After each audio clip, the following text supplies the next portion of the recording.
Welcome to the live stream of consciousness. The live stream of consciousness is on a quest to unravel the mysteries of existence. Every episode, we ask the fundamental question, what is consciousness? Is consciousness merely a product of our brains, or does it connect us to something greater? Explore the very fabric of our thoughts. Don't miss a moment. Expand your awareness and tap into the boundless potential that resides within you. Welcome to the live stream of consciousness.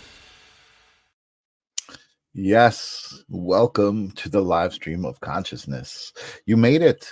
I made it. We are here together. That is an intention, which is very, very relevant for tonight. I'm excited about that. But here we are. This is the moment. What is the live stream of consciousness? Who am I? My name is Michael Zinn. I do this every Thursday. I bring to the table conversations that you might not hear elsewhere. I think that's really what it is. It's the moment now. It's the intention of being here. It's the intention of having a guest on and having a conversation, and then the intention of everybody who's listening or might receive it. I see Ninja Kitty's out there. What's up, Ninja Kitty? If you are watching this show, I found out during the week from a few different people that, oh, I watch your show. Oh, I know a couple of people who watch your show. And of course, it made me feel amazing. I just don't know who's watching the show. So if you are watching the show, first of all, I appreciate it. Thank you for being here. Welcome. If you could just type in the comments, hashtag live if you're watching it live, or hashtag replay. I want to start to gauge who's here, who's catching it live, who's catching it on the replay. Either way, even if you're here on the replay, you're intentionally here, right? In your moment, but in this moment that I'm having, you've merged that with your moment, and you're watching the replay, which is kind of cool.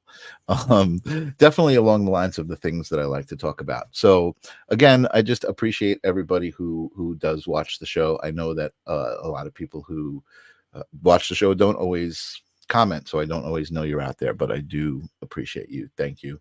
And subscribe if you're new, because lots of new people are coming to the table. I saw Peter Michael the other night. Last night I did a special episode with Metatron, and Peter Michael came to check it out, and he really loved it.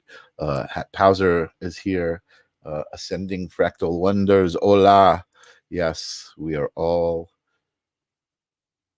aspects of the big one. Anyway, tonight I'm super excited. I have actually a guest who hasn't been on the show before, but his wife has been on the show, and I love the fact that they're a couple. I love the fact of what they do together. They have a business. It's a film business. It's called Intention Films and Media, and I love that because it's intention is everything. Intention is an energy that you put forth to create something, and it's just like they put that right in their name, so it's like baked into what they do. I had a chance to watch a lot of the films. I'm going to pop up the URL here at the bottom. Boom, here it is, so you guys can go check out their website. I had a chance to watch some of the films because I spoke to Deborah afterwards. I don't know if they're all public. She might have given me some preview links, but man, just such great work. It really, I know what it takes to put a film together. I know what it takes to write a story. So Deborah writes the screenplays a lot of the times, and John does a lot of the shooting work. And I'm just excited about talking to John. So tonight, my guest is John Marean, and he is co-owner of Intention Films and Media, and co-creator of Intention Films and Media, and just a great filmmaker all around. Really, really interesting guy. He's the kind of guy who, when you're in a room with him, he knows who he is. And there's such an authenticity to just knowing who you are and being comfortable in your own skin, and then being able to command whatever it is you do. And that's what I want to tell you about him, because that's what he is. And so welcome to the live stream of consciousness, Mr. John Marean. What's up, John? Hi, how are you? I'm doing great. How are you doing? Oh, it's just been a busy day. I'm actually feeling pretty good. Good, awesome. Feeling good Getting is a things good thing. accomplished. You got many things accomplished. Yeah, we were talking before the show. There's a lot of films brewing over there at Intention Films and Media. Oh, It seems like stuff in the editing phase. You just yeah. finished shooting some stuff, I know, because I was involved in stuff. We'll talk Well, about that. that's old hat. We've already done another film since then. And that was only a couple of weeks ago that I was on set. So that's already in the can. That's awesome. So far this year, we've shot 3 shorts and a feature. Wow. Wow, you guys are awesome. I love that. I definitely want to talk a lot about Intention Films and Media because I think there's a lot of really cool energy that surrounds the stories and what goes on, and the two of you together as a couple doing it. But I got to take you through some of the ropes here on the show, the live stream of consciousness. I started this show with this quest. I'm not really so much on this quest, but I do love asking the question because it seems like such a heavy lift when you hear it, but it just comes out, right? Because there's no wrong answer, and everybody's perspective is right, and it just happens. So that question is, what is consciousness? What is we talking about when we talk about consciousness? Oh dear. What do I feel is consciousness? Yeah. It's basically. That's a really good question. Your I wife look at it. she didn't No, prepare my you. wife She didn't didn't. tell you. No, she didn't tell me squat about this. But she doesn't usually. It's just been literally the way that your own inner voice interprets communication with the world, because everybody sees it differently. That's like what you said is what I tell my students all the time is, don't worry, there aren't wrong answers. There's just things that don't work.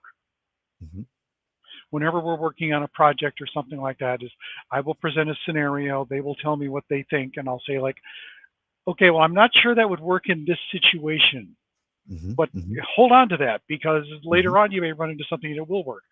Everybody interprets everything differently. Even, 4 different people watch the same car accident. They're all going to give 4 different stories. So consciousness to me is the manner in which you interpret whatever your senses, 5, 6, 12, whatever, whatever you're presented with at that moment in that specific presence. You're going to have to look at everything that you've ever experienced in the past, because that will color your interpretation. It's just an energy. The only way I could describe it. I'm trying to come up with some complicated thing to say, and it's probably not complicated. You've already come up with amazing things that are all right. You know what I mean? I think they're all right. Yeah, but if you want to give me more, give me more. As far as I know for a fact, there is only one consciousness, and we're all little tiny bits of it. I subscribe to that. The way I was raised as a fundamentalist Baptist, and there's a very specific way of looking at the world and everything around it. I don't follow that anymore, haven't for a long time. The way I look at it now is that I'm merely experiencing a physical life at this moment. When I'm no longer in this physical life, I will have a consciousness, but it won't be this personality. But it will continue everything that I've learned and will be added to everything that I've done before. So it's kind of like you're part of a giant brain. When you come down to Earth, you go to one cell. And when you leave the Earth, you rejoin all the other cells. That's a very... I love it. loose way of looking at things, I guess. I I'm still figuring it out. I've only been doing absolutely it no, me too. Me too. years. I've been doing this show for 3 years, and that's the quest that that I'm on. But I think that I know my answer, and your answer is a part of that answer. Yeah. And everybody's got their own answer. And everybody's got their own answer, and you were even saying that. And I think what I was thinking when you were talking was Eckhart Tolle's book, The Power of Now, and the beginning of that book where he just says, he's talking about, well, I feel this and I feel that, and then I realized who am I? Who is the I that is all of this stuff, right? And that is the consciousness. That is the I behind the I that is experiencing all of these things, calling the experience an I, right? I mean, that's even it. Yeah, no, who's experiencing this experience? Right. It's brilliant. No, I'm not sure anymore, but right. I subscribe to that too. What you said about, like, there's only one consciousness, and we're all just different aspects of it experiencing itself to understand itself. And what I think is so cool about that, especially in the last couple of days, I watch a lot of these videos about oh my God, what's his name? Dr. Hoffman, just about reality and time and space and time are not fundamental to reality, like all of these concepts that just, like, your mind starts just going nuts. But quantum physics is finding that the universe is just one quantum entity. It's just one quantum thing. and basically everything is connected. Just like when they talk about two particles can be separated by any amount of distance or time, and they will react instantaneously the same way, but everything does that. So we are literally all connected at any one moment. I mean, I don't know how many times either Debbie or I will suddenly think about somebody and the phone will ring. We don't even talk about them. And the phone will ring and they'll call. It's kind of like, how did you do that? It's amazing. It's really amazing. And I think a lot of times most people go through life like just not even making that connection. Like, they're not even conscious. Right. They're not conscious. Right. So it could be defined in different ways. John, that was brilliant. Thank you. Bravo. I saw you froze up for a second. It's one way of experiencing things. It's another thing to be conscious of the experience. Yeah, absolutely. To be able to take the other step back and actually be the voice, as opposed to having voices in your head, to be the voice in your head. To be the voice in your head. That's right. Yeah. That's right. And that's a whole other topic, because a lot of people do say, like, all of these things, schizophrenia and voices in their head, are actually connections to other aspects of source. They could be. Yes. I'm a very skeptical person. Hi, Debbie. I'm a very skeptical person, but I've had the strangest experiences that I have to, because they happened to me. Right. I have to admit that there is far more that I could not possibly know. Right. So who am I to say yes or no or otherwise? Right. Which is why I'm not an atheist. I'm an agnostic, because I don't have a clue as to what the actual answer is. And maybe one of these days I'll find out, maybe I won't, but you know what? I don't necessarily need to have the answer to keep going. Right. And I think bravo, that's it. Right. And even though I'm on a quest and I love having these conversations, it's not like I'm almost like, I don't want to find out the answer, because then what? You know what I mean? It's like, I don't want to. The show's over. Yeah, exactly. I don't want to finish. That's part of the journey is that discovery of all of that stuff. So brilliant, man. Awesome. I love that. Great answer. So I know from talking to Debbie that you guys have had some experiences, like you just said, that you kind of can't necessarily define. And I think part of the problem is language, right? I think language, even though it's an amazing set of communication, it's still limited in this human form, right? Yeah, very. Yeah. Well, especially if you're using English. especially if you're using English, right? Yeah, see, Well, the way luckily, I look at English is kind of like this mugger who hangs out in dark alleys and drags other languages in and steals their adverbs and verbs and then knocks them out and runs away. Because that's our funny. English is totally screwed up. Yeah, definitely. And language is definitely like so limited, especially when you're trying to have some of these conversations. Yeah. But just to keep on track, the other question I want to ask before I get into opening the floor to who you are and Intention Films and where that comes from and all of that, is the idea of if there's a story, a particular memory, or a moment in your life where it was like an aha moment, like, okay, everything that I was taught in my upbringing doesn't explain everything. There's more to existence than that. Is there an experience that you stands out? Dinosaurs. That's the short answer. I was in, okay. You know how in like the in various religions they will read their religious texts from beginning to end, and then they'll keep doing it over and over, like they do with the Torah and so on and so forth. Yep. When I was in Sunday school, one day they were starting with Genesis, and the Sunday school teacher said, and reading through and created this, that, and the other thing is, oh, by the way, you know that dinosaurs don't exist because they're not mentioned in the Bible. And I was like, oh. And he goes, they were a plot of Satan to make us doubt the word of God. And I was just like, but I like dinosaurs. You can't like dinosaurs. Okay. And I went, so you mean that we have to accept this book word for word literal meaning? And he went, yes. Over what you're being taught in anywhere else. Right. So I, being the skeptical, annoying person that I am, as Debbie will tell you, I proceeded to go home and talk to my mother, who owned various versions of the Bible.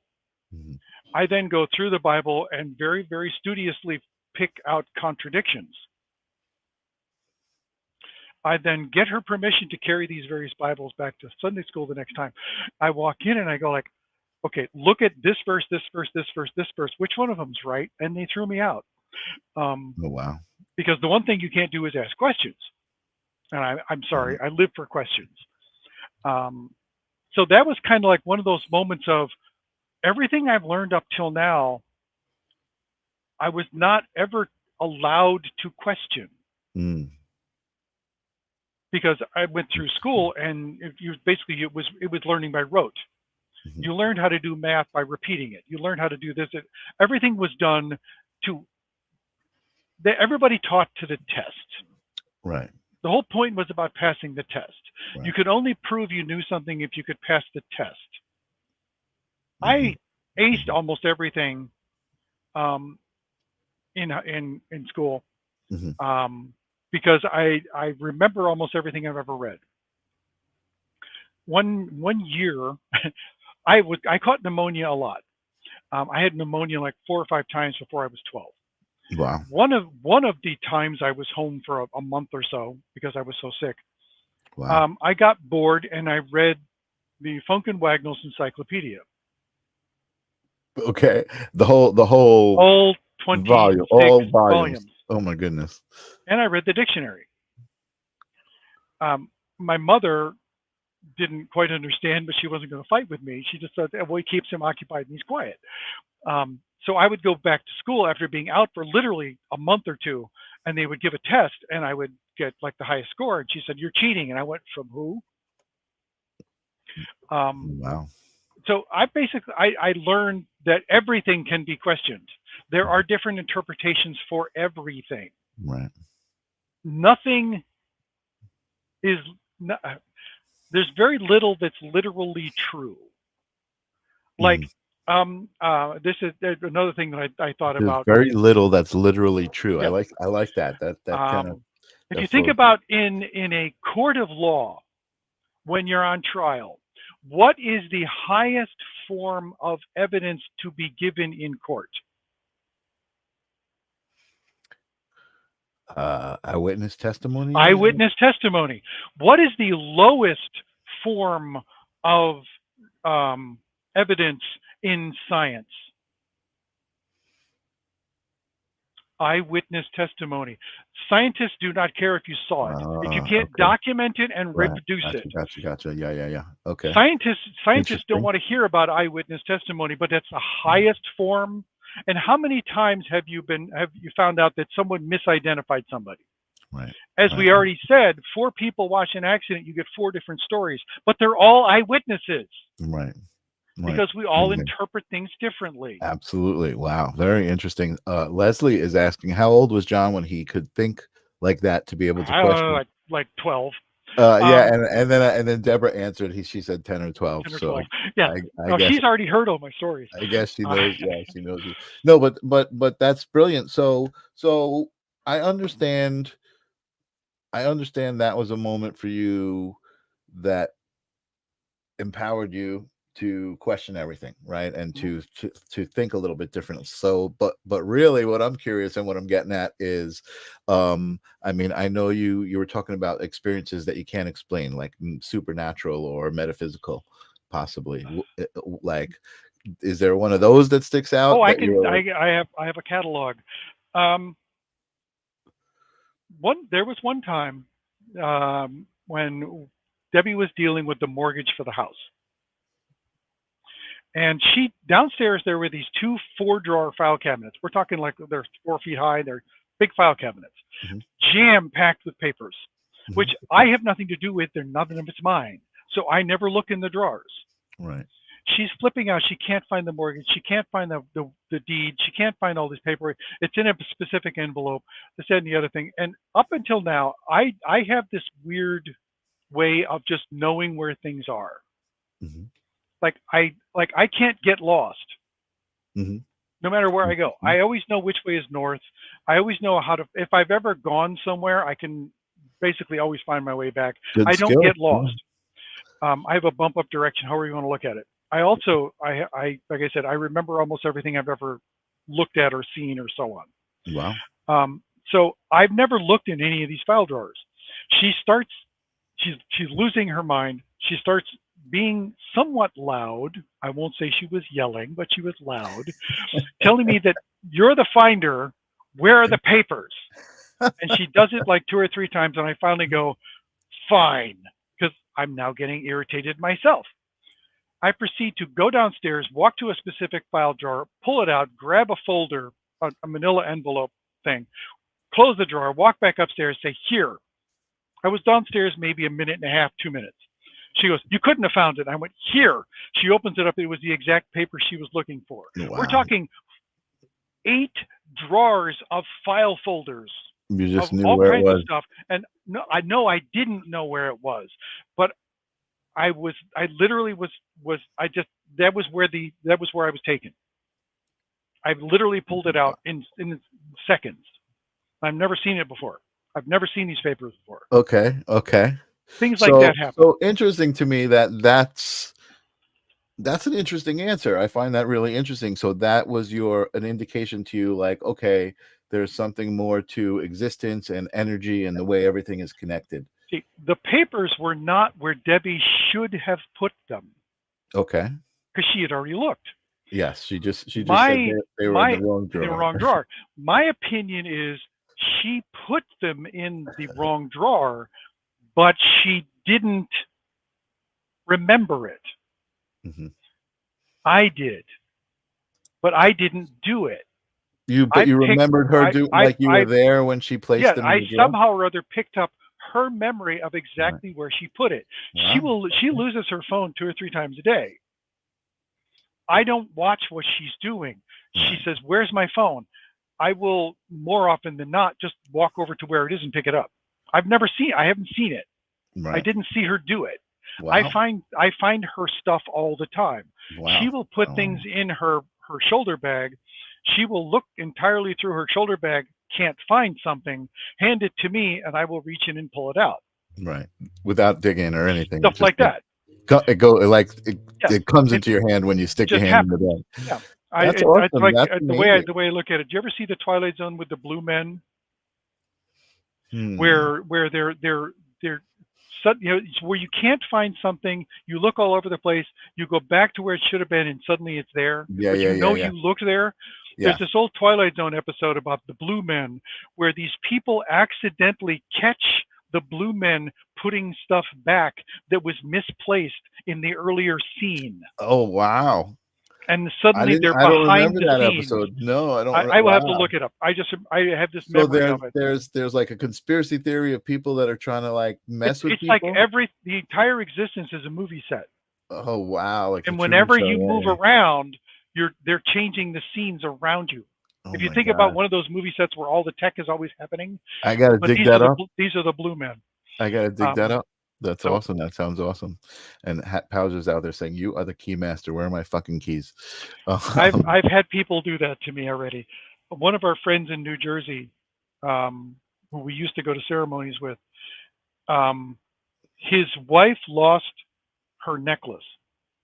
They were able to describe the necklace to me very carefully, so on and so forth. I've never seen the necklace. They go, "Where's the necklace?" And I went, "It's on the floor of the garage, by the stairs." He went, "No, I've looked there." And I went, "No, it's by the floor. It's by the." He goes and looks. I go, "Well, it'll be there eventually." And he just kind of like was, "Okay." About 2 months later, he calls me up and says, "I found the necklace. It was on the floor of the garage by the stairs. I swear it wasn't there before." Wow. So let me ask you a question. I have no idea. Did you picture it in your head? Like, how did you know what to say? I just saw. I've never even been in their garage. I didn't even know there were stairs in their garage. Have you been contacted by the CIA? I mean, I think they hire people like you to like locate. We don't talk about those things. Oh, okay, right. Yeah, I guess I shouldn't have asked that question. I will have to kill you now. That's amazing. So okay, so that makes more sense to me. So that to you is an indication that there's everybody's connected. Yeah. If you broadcast hard enough, you're upset is when you tend to generate more energy. Other people are sensitive enough to pick it up. Sure. You walk down the street, when somebody's pissed off. Sure. You don't even talk to them. Right. You may not even know them. You just know it. You can look at them and feel it. Right. That kind of thing. I pick up pictures. Wow. Very cool. That's very cool. So you feel like you're in touch with some sort of intuitive abilities. As Debbie would put it, I have a thin ethereal veil. Okay, that's fair. That's totally fair, and and it sounds like you're at peace with that, right? Because I think a lot of people might be disturbed. Not much I can do about it. I fought against it for a long time, and it gave me headaches, and it was just like, yeah, if it happens, I mean, how shall I put this? If it happens, it happens. If it doesn't, it doesn't. I don't give guarantees. Right. And it's not your intention to do that. It just happens. I don't have that intention. I have the intention to make films. Right. So I guess what I'm saying is like you were telling me that Debbie's been doing Reiki. That's intentional. That's to intentionally interact. Sending that energy to other people. Right. That's intentional. And then you're saying you just kind of experience the energy and you just I may get a picture. I may not. I may hear some. I may hear something occasionally. Let's see. Then there was the Italian episode. A friend of ours from Florida came up. She's Colombian, Italian. She's mixed race. That's all I can tell you. I know she's part Colombian, etc. I think one of her grandmothers was Italian or something or other. Okay. Anyway, she comes up to visit us, so on and so forth, and she's got like a master's in psychology or psychology studies or something like that. I don't know exactly what it is. And we just sit down. We're having dinner. She starts saying, like, "Can I do this test on you?" She starts asking me these questions. I don't even remember what the questions are, but she wants a response, so on and so forth. And I just kind of zone out. And I'm hearing her, but I'm not really hearing her. And she's like looking at Debbie, and Debbie's going, "Oh, he's doing one of his things where I get spacey, and I'm picking stuff up. Okay. And it ends up, her grandmother had died a while before, and I then turn and look at her and say something to her in Italian. I do not speak Italian. Okay. But the other woman did.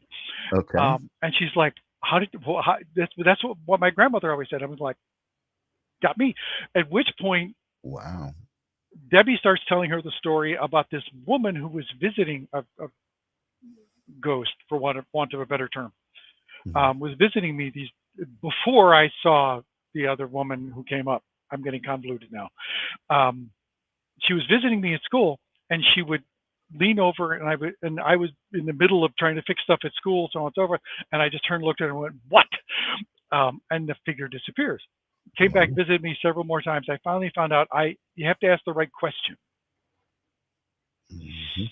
But I got a fairly good image of this person, and I described her to the woman we were having dinner with, who pulled up a picture of her grandmother, and like a number of years before, like her wedding photo or something like that. Showed it to me, and I went, "Yeah, that's her." I described her almost to a T. Like I said, sometimes I hear things, sometimes I just, whatever. You see them visually. Wow. Yeah. If it happens, it happens, whatever. Right. I don't look for it, and I won't necessarily, every once in a while, someone will say, "Where are my keys?" And I'll go, "I don't know." It happens when it happens. I'm not gonna push it. I don't pretend to be a psychic. Listen, that's fair, and that's, again, that's definitely answers my question as far as that. Hat Pals was saying regarding emotion last November, I was ticked off in the shower and demanded a sign from my guardian angel. 2 hours later, my name popped up on my car radio display. Interesting. Yes. So there's definitely things that you can't. I don't believe in coincidences. Things happen because they're intended to happen. Right. We may or may not notice them is the problem if you're not paying attention, which is why you have to actually observe. Or the other thing I always tell my students, actually see what you're looking at, actually listen to what you're hearing.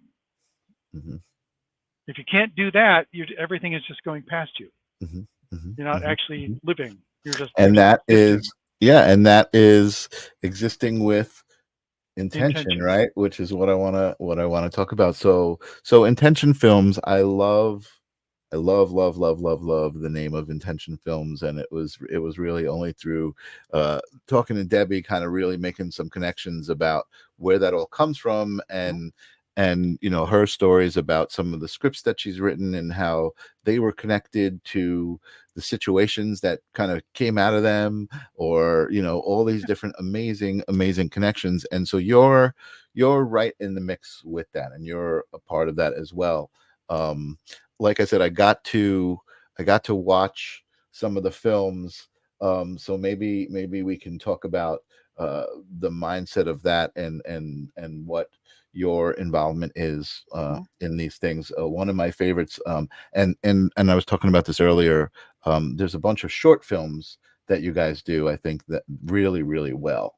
And I think short films, to me, are, I can appreciate them more because you're limited in the amount of time that you have to tell the story. Some people think it's better and easier. Like, there's all sorts of opinions about the different formats, right? But to me, I love the short format because I don't have to invest so much time. And if it's done well, in 10 minutes, in 20 minutes, I can have an amazing story told to me.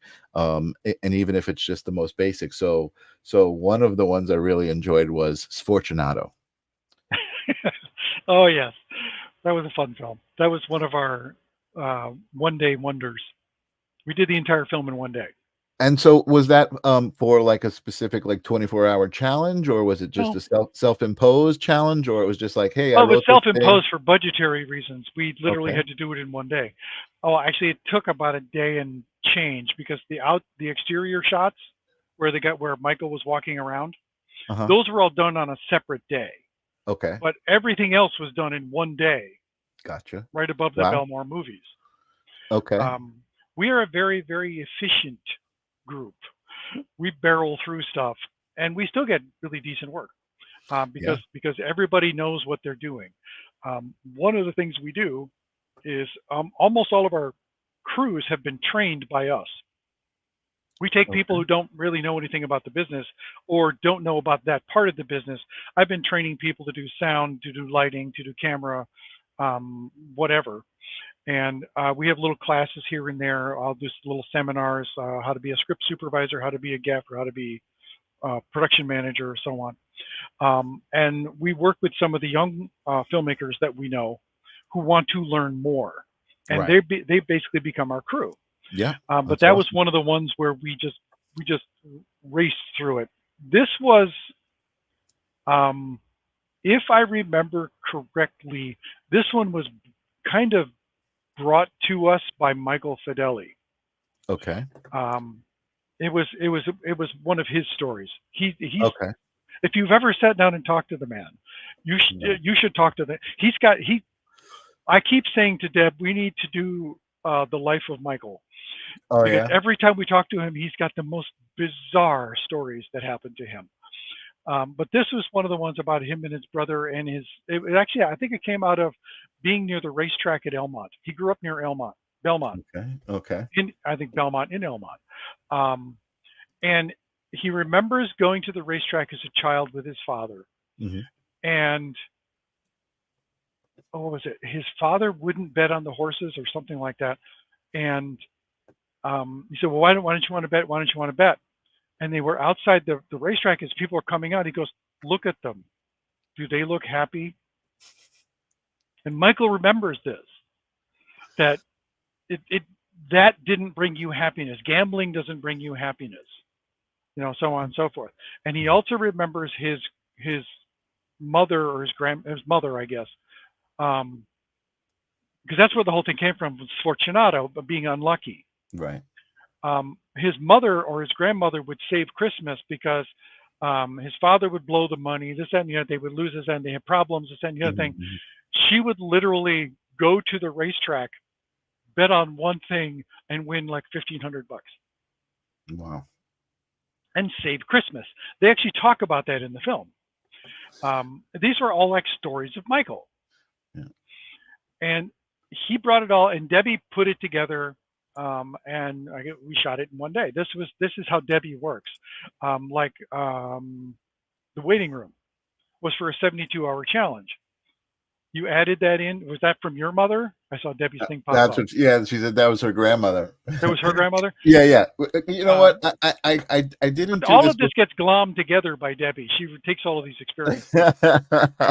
I didn't get a chance to do this beforehand, so I didn't watch it. But are you cool with me showing the trailer? It's 40 seconds for Fortunato. Fine with me. Is it worth it? I'm hoping that it's go for it. A good one. So this is the trailer for Yeah. Fortunato, one of the films I enjoy.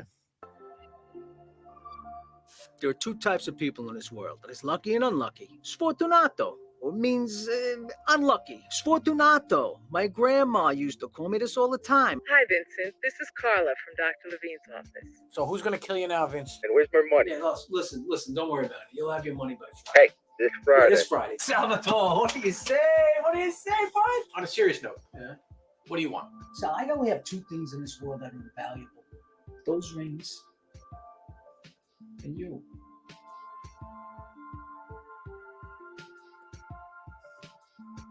Nice. Yeah. Very cool.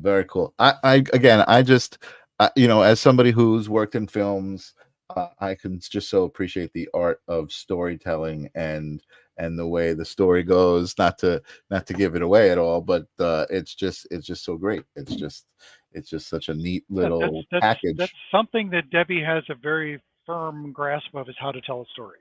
Mm-hmm. Mm-hmm. Yeah, and she does it well. Yes, and she said, yes, you're right. It was her mother, not yes, her it was your mother. Yes, it wasn't your grandmother. Yeah, her mother would go to every time her mother goes gambling, she wins.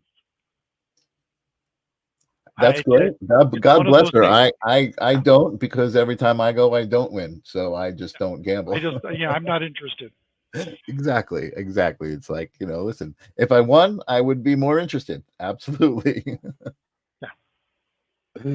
So I also love the fact that you two work together in the capacity that you do, which is like all capacities, really.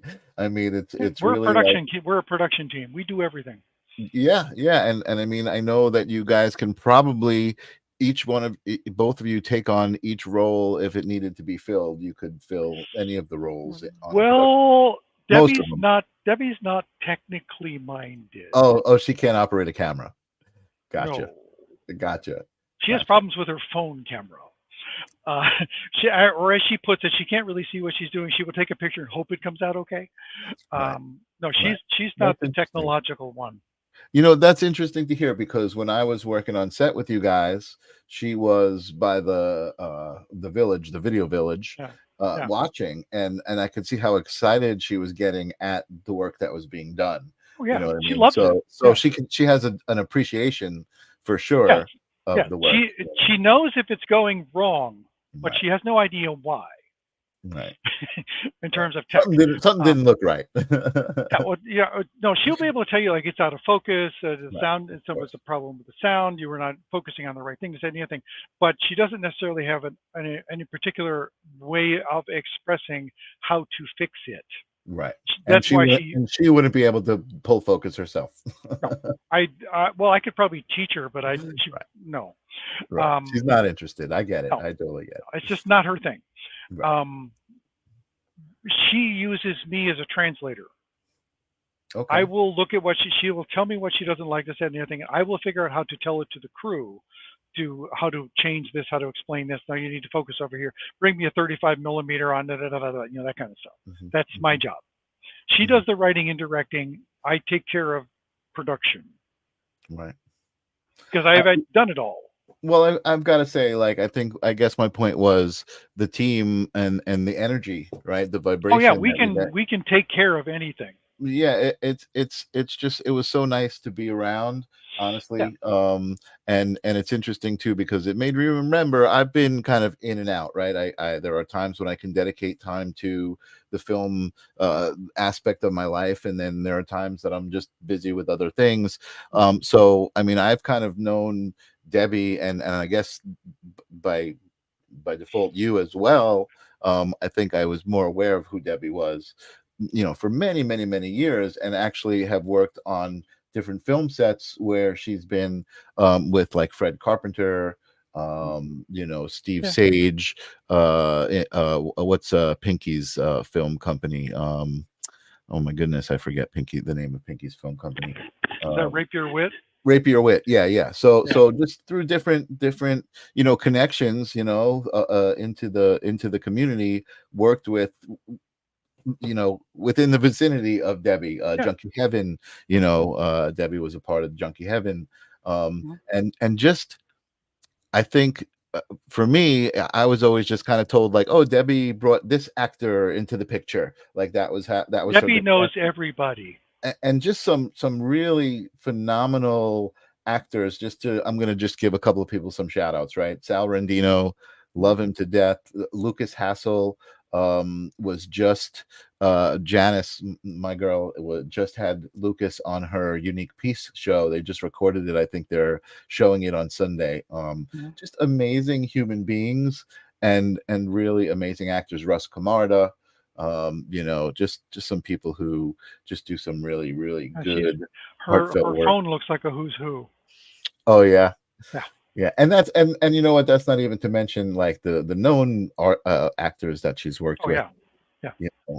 These are just local actors, I call them, that I really admire, because they are, they do it for the craft and not for any sort of like ego reasons or anything like that. They're just like really in it, very authentic. I guess that's the best word I could use.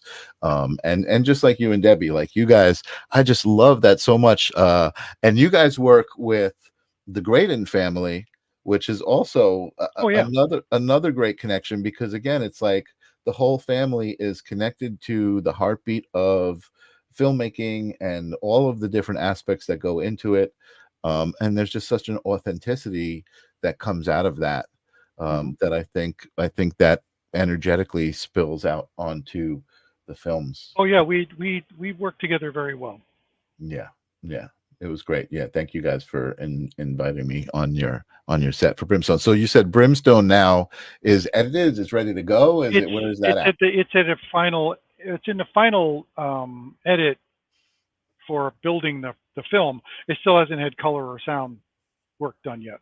Okay, final editing. Okay, cool. I think we're close to picture lock. We actually have to go.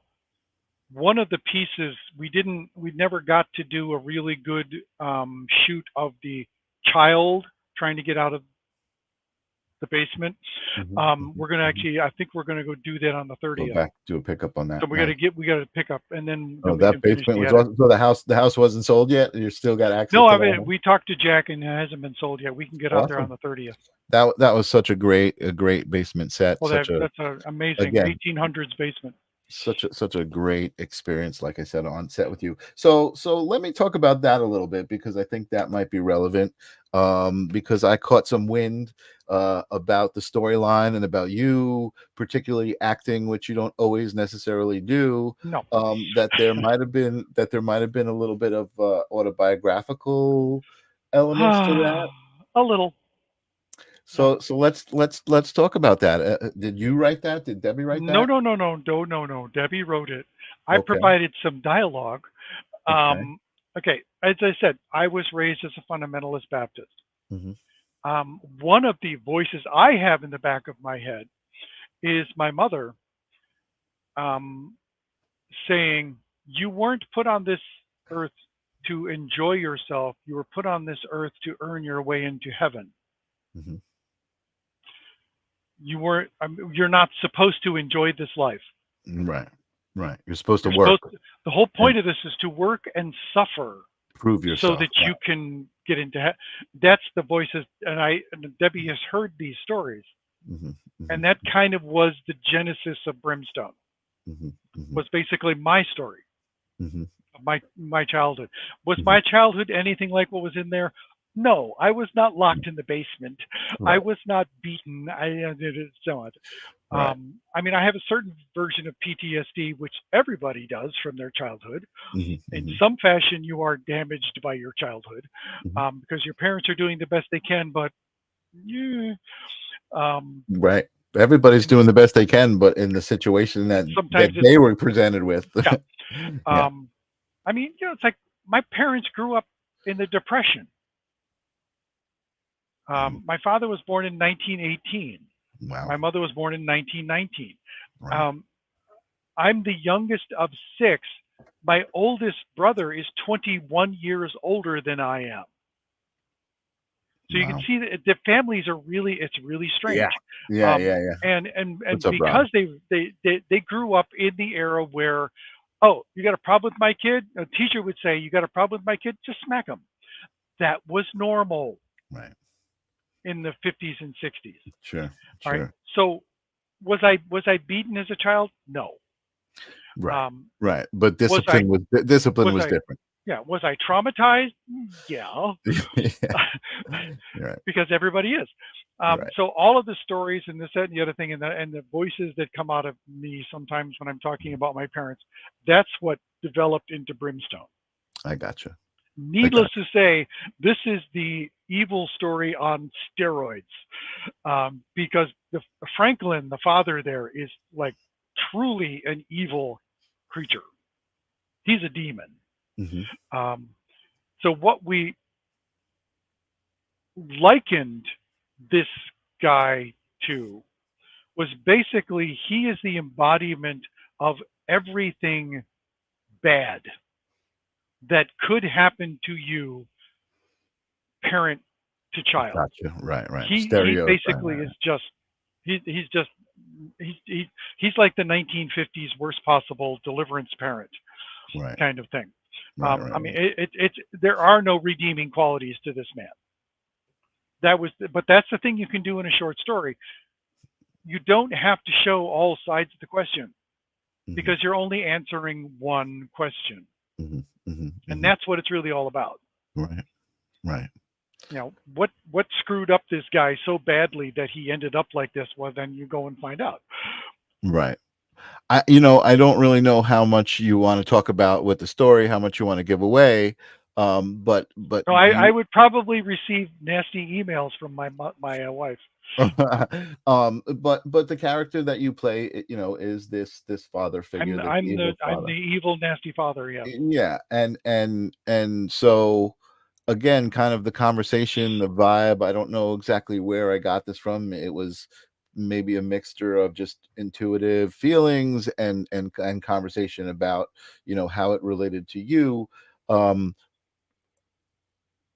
I have two questions. One is, I'm imagining that you probably did draw on your relationship with your father for that character, and then in that performing of that character, was there some sort of therapeutic release of anything? Because I know that we talked about that with Debbie as far as her scripts in general, right? And that happening in general, and here it is, the two of you working together.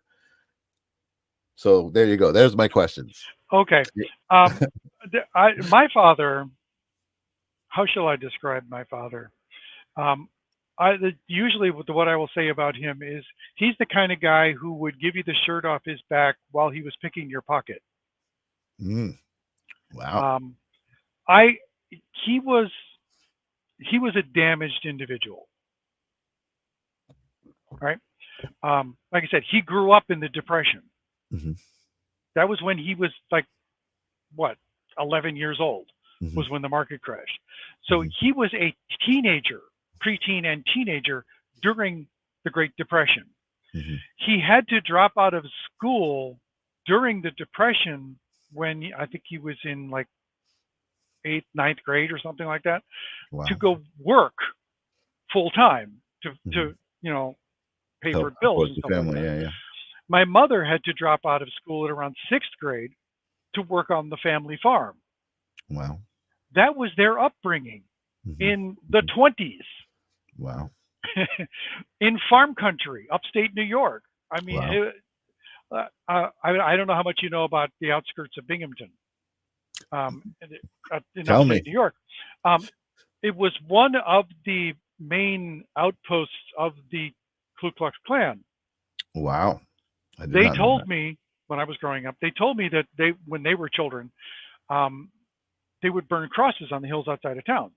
Wow. This was normal. Right. That's some crazy experiences, right? For sure. Yeah. And this is what I dealt with growing up. My father was really friendly, really nice until he wasn't. Okay. And he never, ever hit me. Not once. But he would turn and look at you. And you just go like, I'm cowering now in the corner. He had bright blue eyes. And I swear it was like looking at ice or the sky or something. There was nothing human back there. Wow.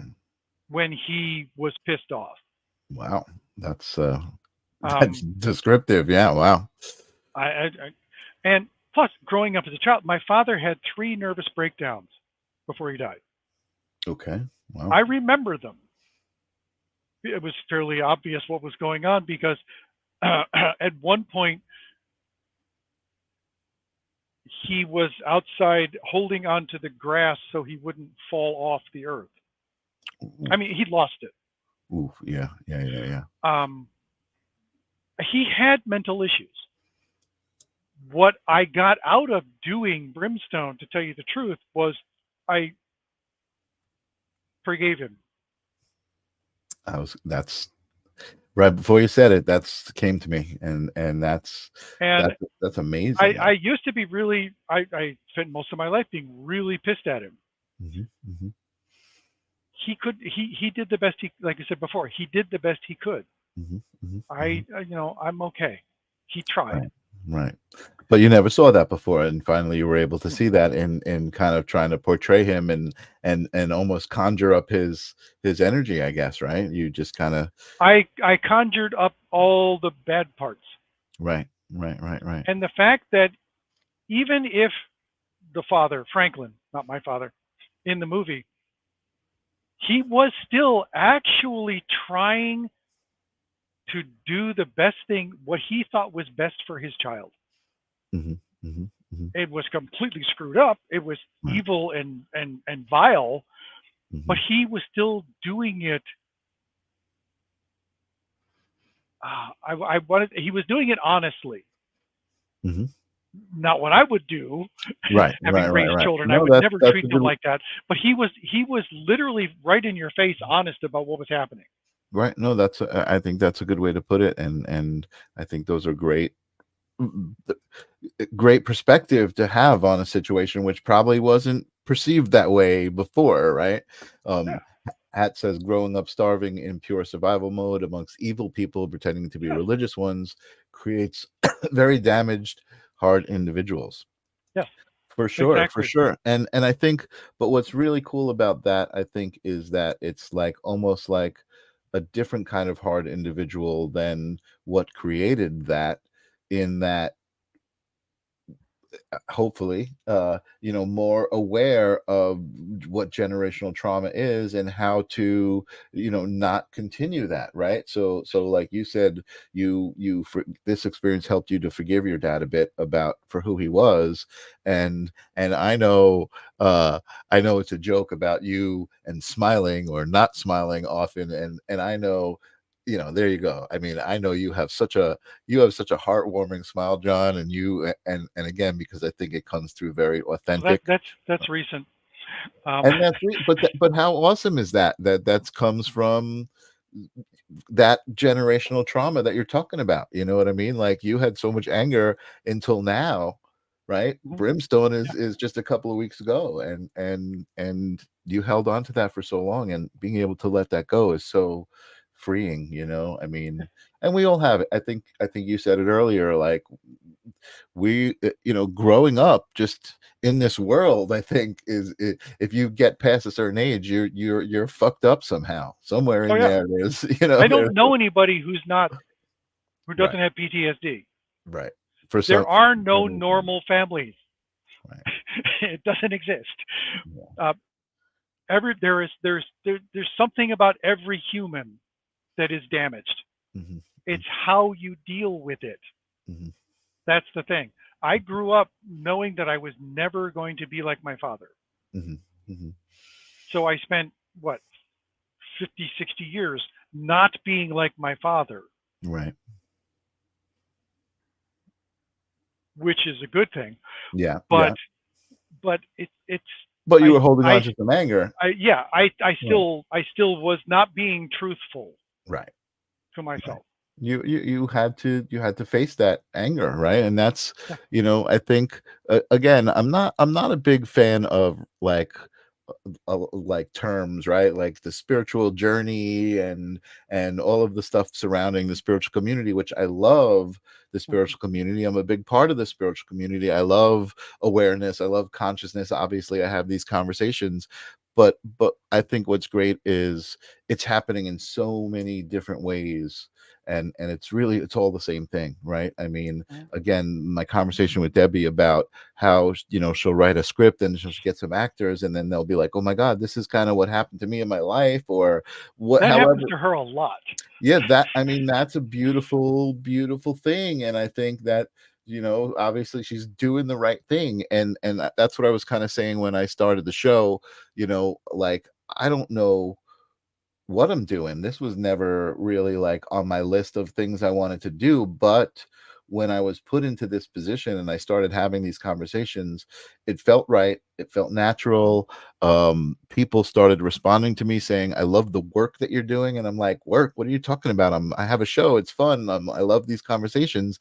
And then I realized, like, the world doesn't mean it's not work.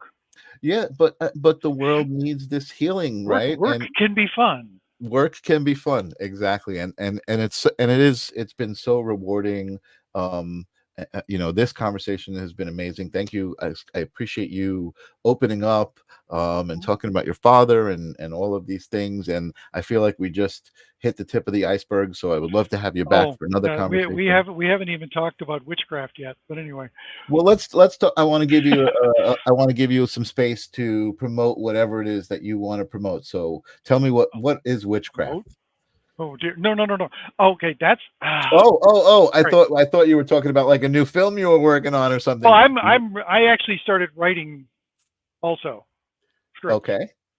I actually won a couple of awards already for screenwriting. Awesome. One of them was called Trailer Park Afterlife, where this man wakes up in the afterlife, but it's a trailer park. Wow. Because he talks to he's pulled out of the coffin. And he goes, what is this? This is heaven or hell? And he went, oh, it doesn't work like that. It's what you decide it is. Your afterlife is what you decide. Okay. And you have the whole point of the story is he keeps getting bounced in and out of his life, what was his life, to figure out what happened in his life. And so on, and why he would end up here. Right. I write weird things. I also wrote. Is this not in production or not produced? Oh no. It would be a rather expensive thing because it involves flipping time periods and all kinds of stuff. I write expensive things. Debbie writes stuff based on what she can get for free. I write stuff that just comes out of my head. Like I wrote a time travel movie about this guy who goes back in time because they ran out of coffee. His supervisor likes pumpkin spice, so he goes back in time to get pumpkin spice, and it gets all screwed up. They end up whatever. This is the stuff that goes on in my head. Debbie tells stories to release things. Mm-hmm. Mm-hmm. To whether they're hers or not. Like the whole reason I brought up witchcraft. Right. We were up in Salem, Massachusetts, witch trials and this, that, and the other thing. We went to Salem, Massachusetts because I'm actually related to those people. Okay. My original family, my ancestors came here. The first Marine in this country in this continent, came here in 1636. To Muddy River Plantation, which is now Brookline, Massachusetts. But I actually related directly to some of the people who were involved in the Salem witch trials. Wow, really? That's interesting. On the jury side, I take it back. I think it was related to a bailiff or something. But anyway, not the witch side, the other side. Right. But we went up there this and here. We were the ones who were trying them. Right. What can I say? But while we were there, strange things happened, needless to say, which is another really long conversation. But we talked about filmmaking. We had already been making films at that point, things like that. Mm-hmm. And I believe I said something to the effect of Debbie's job is to tell the stories of other people who can't tell their stories. That's how they get released.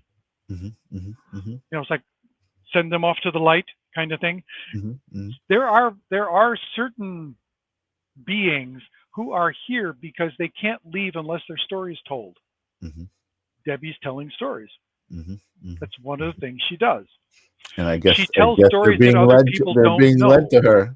Right. Yeah. Well, see, that's a whole other conversation because Debbie,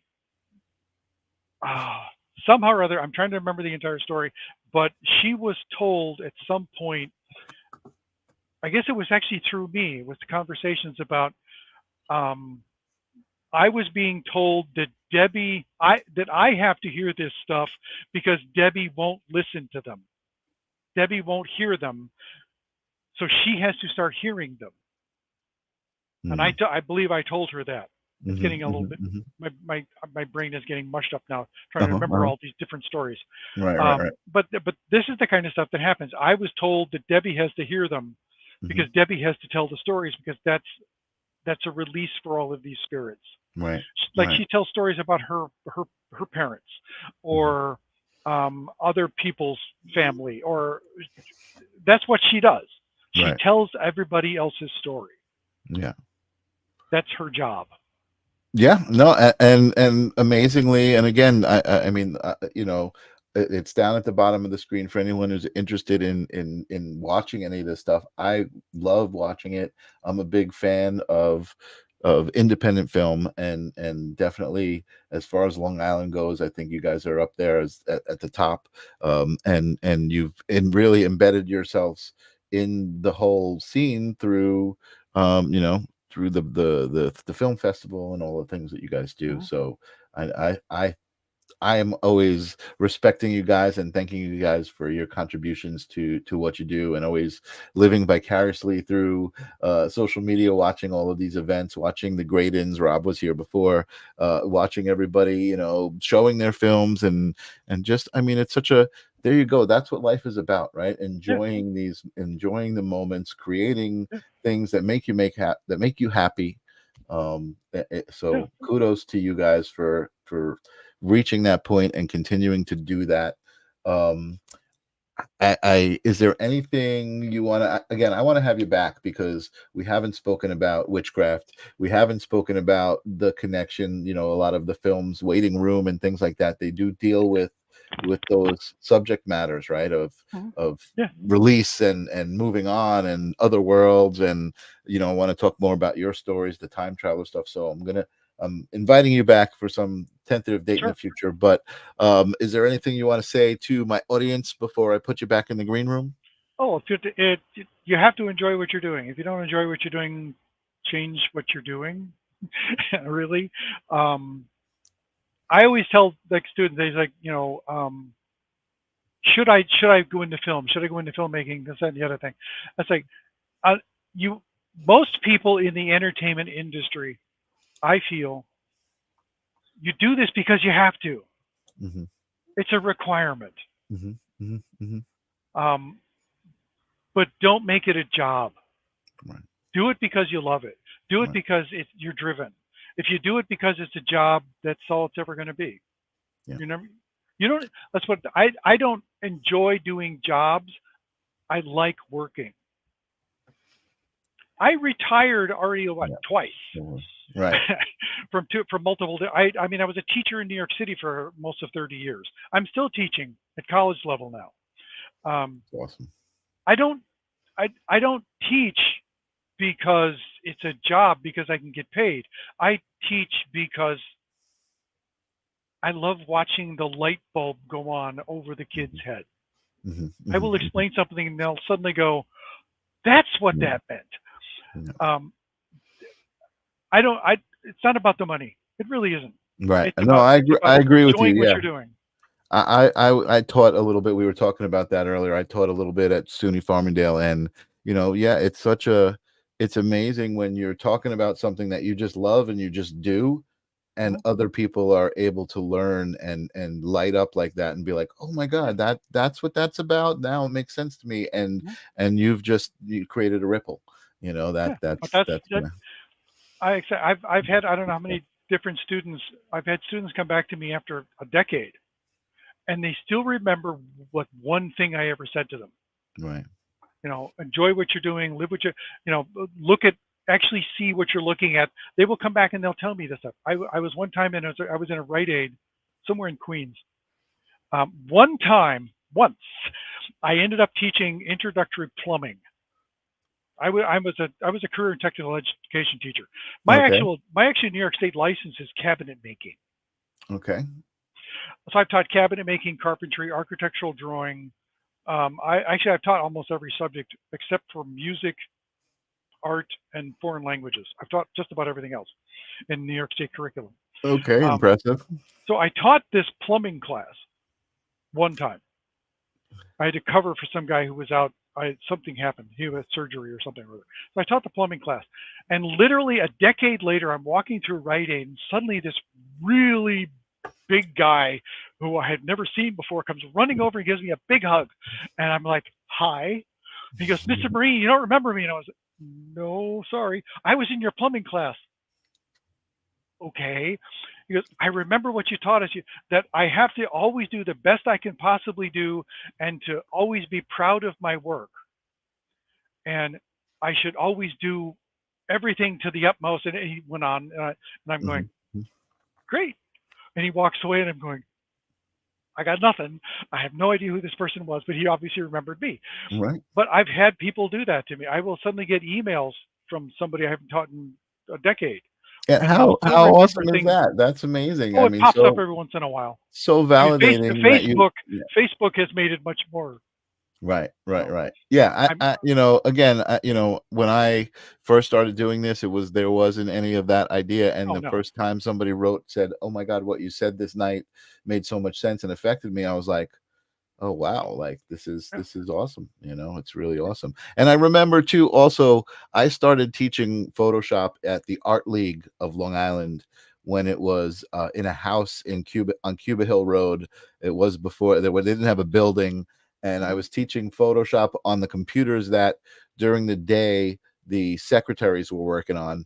And at night there was like 4 computers in the office, so there was like 4 people. One guy was a doctor, like all sorts of different people who wanted to learn Photoshop.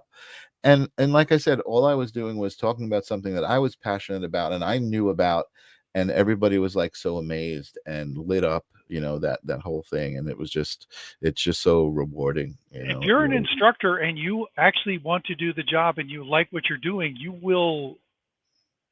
they will pick that up. Yeah. They will get that energy. They will understand, and they will get energized. Yeah, absolutely. And then there were the kids who were falling asleep in class, and I would literally say, I'm like, listen, I get paid either way. Yeah. I tell them. So I get paid to be here. Yeah. So like I tell the kids in college now, I'm getting paid for this. You're paying me to be here. Pay attention. Oh, that's so good, John. If you don't want to do this, don't be here. You're so much fun. I can't wait to have you back and talk to you again. And I'm glad that we're friends in IRL, in real life. And I hope to see you soon. And thanks for being here. I'm going to put you. We'll definitely have to have you back on set again. Yeah, don't go away. I'm going to come back. I just want to say goodbye to my audience, and I will talk to you soon. Okay. Oh God! Wow, I love it. I love it. I love it. I love it. Every Thursday night, I get to focus my energy on a conversation, on being here with you guys. How awesome is that? Lily, another amazing show, right? You helped me make it amazing by showing up. And I mean that in the bottom of my heart. Leslie, Rob, whoever showed up, Hat Pauser, thank you guys so much. It means so much to me that this is actually reaching anywhere outside of myself. I do it for myself. I love it for myself. I know that this show is going to bring people into my vortex that I should be talking to, because I grow a little bit with each conversation that I have. So thank you from the bottom of my heart, guys. I am taking a break next week. For the first time, I think I'm intentionally missing a show because there was something I wanted to do. It was happening on a Thursday. Normally I say, no, I got my show, but I'm going to see Incubus at Madison Square Garden, and I'm super pumped. I love that band. If you don't know Incubus, you should check them out. They're very aware, conscious band. Their lyrics are very cool. But then when I come back, the following week, I've got Lethal Linda, who is a writer for rock magazines and has written about all sorts of cool rock stars. And she actually said she wanted to write an article about me. So that's very cool. We're going to talk about that, and really good stuff coming in September. I'm excited. Always nice to see you, Hat Pauser. Also, thank you for being here. I'm really excited. So have a great night. Remember what John said. Always love what you do. If you don't love it, do something else. I got to agree with that. And I will see you guys in 2 weeks. Peace.